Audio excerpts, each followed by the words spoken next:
In the dark years of World War II, when Europe burned and nations trembled, a silent force was born, one that didn't rely on bullets, tanks, or firepower. Instead, it fought the Axis with illusions. This was the Ghost Army, an extraordinary group of artists, sound engineers, and tricksters whose mission was to fool Hitler's armies through the art of deception. The idea for such a unit came from an urgent need. By 1943, Allied forces were stretched thin across Europe. Every move had to be calculated, every operation concealed. The German army had become masters of reconnaissance, reading the land and predicting troop movements with chilling accuracy. The Allies needed a counter-weapon not of steel, but of imagination.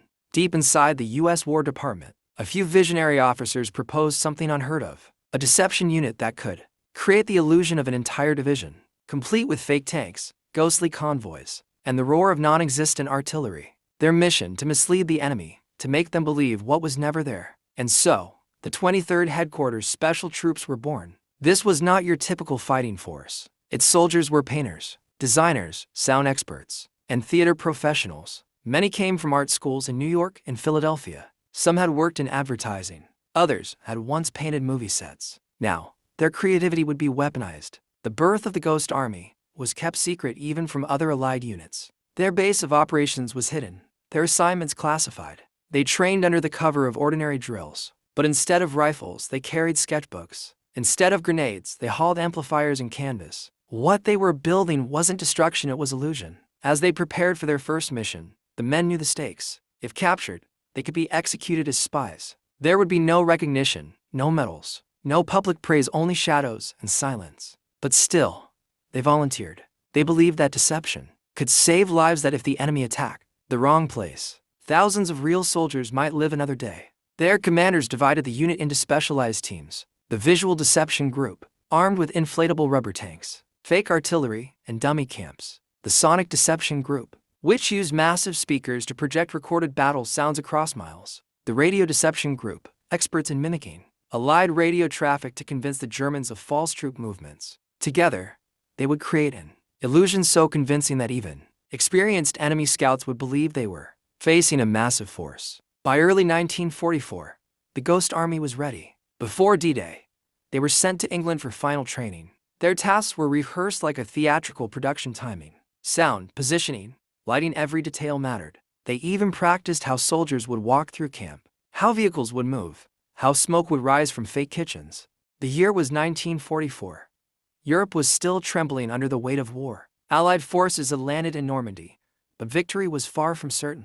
The Germans were desperate, brutal, and watching every movement from the skies. It was during this chaos that the Ghost Army received its first mission, codenamed Operation Elephant. The assignment was clear: to deceive German intelligence into believing that a large Allied armored division was gathering near the French village of Laval. The real division, meanwhile, was secretly moving elsewhere to prepare for a major offensive. If the deception worked, the enemy would deploy their forces to the wrong location, buying the Allies precious time and saving countless lives. Under cover of darkness, trucks carrying strange cargo rolled quietly into the French countryside. The villagers who peeked through their windows couldn't believe what they saw: soldiers inflating what looked like giant rubber bladders. But these weren't toys, they were inflatable tanks, designed to look exactly like the powerful Sherman and Pershing machines used by the U.S. Army. By dawn, a full armored division appeared to have materialized out of nowhere. Rows of tanks stood in the mist, perfectly arranged in formation. Radio antennas extended into the sky. Camouflage nets fluttered in the morning breeze.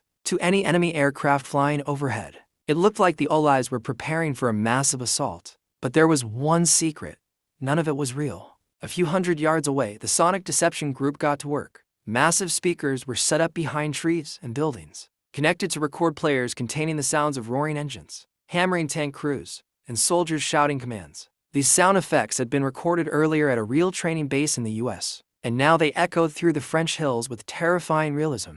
For the first time in history, sound became a weapon. When German reconnaissance planes flew over Laval that week, they saw exactly what the Ghost Army wanted them to see: thousands of troops, hundreds of tanks, and supply lines that didn't exist. The illusion was perfect. German intelligence quickly intercepted the fake radio traffic being transmitted by the signal unit, which mimicked the communication style of the real division down to the smallest detail. Within hours, the German high command took the bait. Enemy troops were ordered to reposition to face the threat. sending entire battalions marching miles away from the actual Allied advance. The Ghost Army had done it.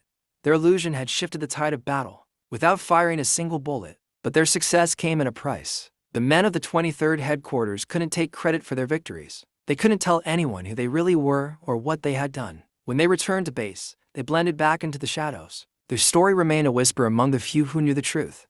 By late summer 1944, the Allied push across France was gaining momentum. But victory still came at a terrible cost. The port city of Brest, a key German stronghold on the western coast, had become a fortress. Thousands of enemy troops, hidden in bunkers and tunnels, were determined to hold their ground at any cost. For the Ghost Army, this mission was unlike anything before. Operation Brest wasn't just about tricking the enemy from a distance. This time, they had to deceive the Germans right at the front lines, while real bullets flew over their heads. As dawn broke over the countryside near Brest, the men of the 23rd Headquarters Special Troops arrived under heavy secrecy. Their task, to convince German intelligence that a massive, armored division was preparing to attack from the south, drawing enemy fire away from the real Allied assault approaching from the east. It was the boldest illusion yet. Working under constant threat, the visual deception unit got to work immediately. They began inflating tanks, trucks, and artillery pieces in open fields, moving them throughout the day to mimic real troop movements.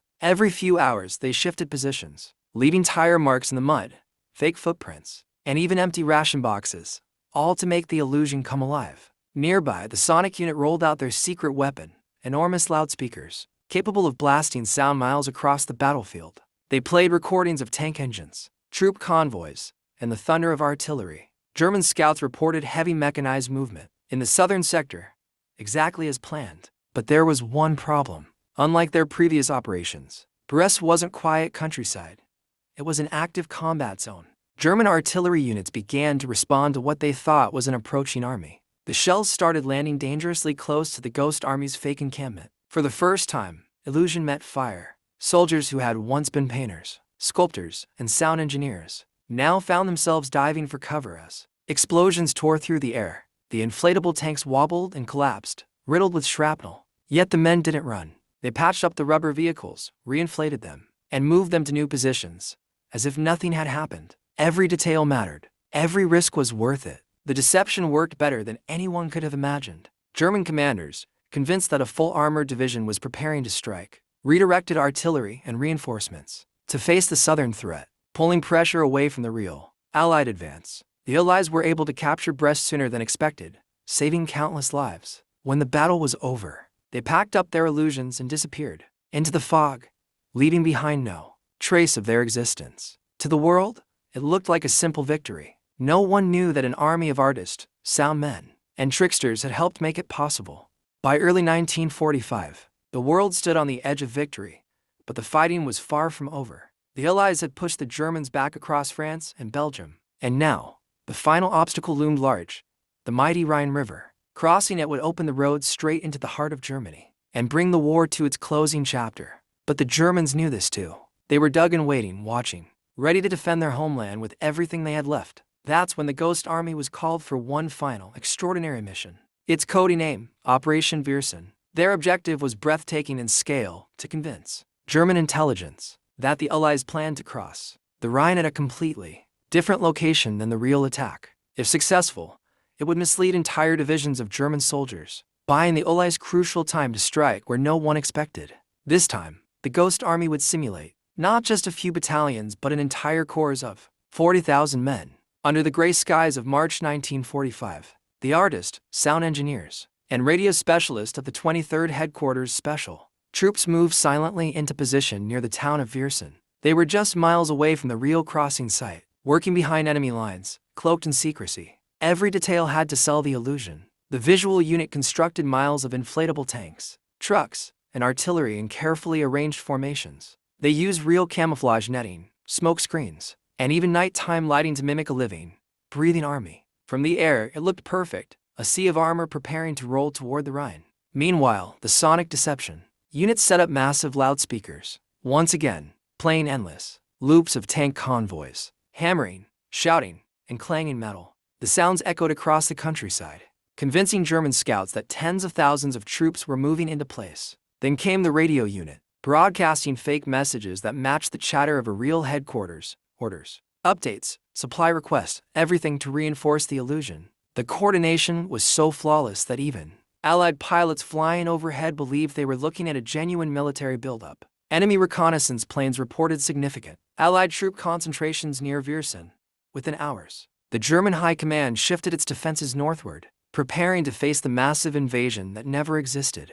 Meanwhile, just 20 miles south, General Patton's real forces stormed across the Rhine in a surprise assault that met minimal resistance. The Ghost Army had done the impossible once again. Their illusion had altered the course of history, but this time, even they knew something had changed. Standing among rows of deflated tanks, listening to the distant thunder of real artillery, the men of the Ghost Army realized their mission was coming to an end. For 2 years they had fought a war not with guns or bullets, but with art, sound, and imagination.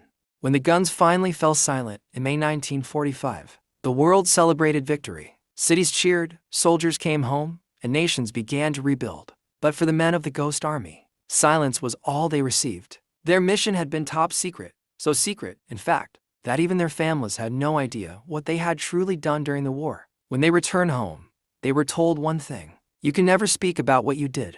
And so, for nearly 50 years, the story of one of the most creative and daring units in World War II remained locked away in government archives. The soldiers who had risked their lives to deceive the enemy vanished into ordinary life, becoming artists, designers, teachers, and engineers. Some would go on to shape post-war America in remarkable ways, designing fashion, art, and even products that defined a new era of creativity. But deep inside, they carried the memories, the long nights setting up inflatable tanks in enemy territory, the blaring soundtracks of fake battles, and the quiet satisfaction of knowing that their illusions had saved real lives. Then, decades later, the truth began to surface. In the 1990s, historians and veterans slowly began to uncover the classified files. Old film reels, radio recordings, and photographs emerged, proof of a story so unbelievable it almost felt like fiction. Documentaries were made, books were written, and the world finally met the phantom soldiers of World War II,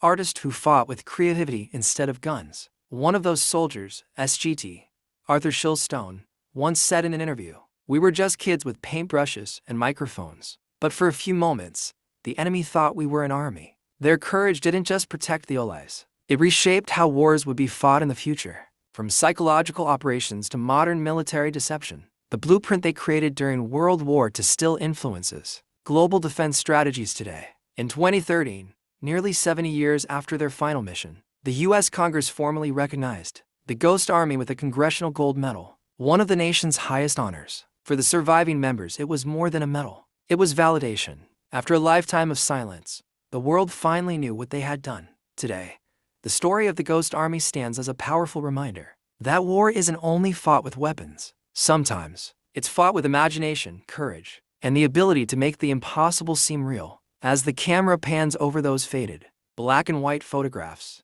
rows of smiling young men beside inflatable tanks, one can't help but feel a deep sense of respect. They were illusionists in uniform, artists in battle, and heroes in every sense of the word. And though time has taken most of them away, their legacy still marches on, whispering through the winds of history, reminding us that even in the darkest moments of war, creativity can save lives.